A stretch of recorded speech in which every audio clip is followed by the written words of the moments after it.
Сәлем әлем, қабылда. Егер де бір жаңа елге, армандаған еліңе саяхаттағың келсе, ол өмірді сен қазірден бастап жасауың керек дейді. Сондықтан да бүгін визуализация ретінде сол елдің стилінде киініп көреміз. Басында ойладым, не кисем болады деп тиктокқа қарап көрдім. Осындай аутфиттерді қарадым примерно.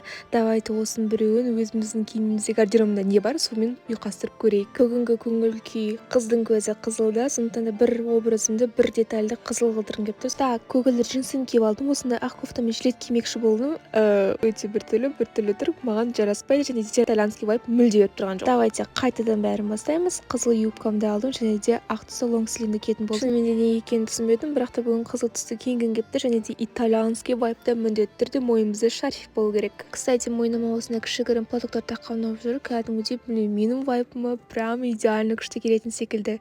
Как думаете, комментарий жазып кетіңдер. Әлбетте, назым украшениесіз қайда барады? Әлбетте, осындай бір интересный, ерекше украшение тағамыз. Құдай-ау, жұман украшениенің амбаты-сор болу керек. Мен қаншама украшение, түрлі украшение түрлерін көрсетіп жатырмын.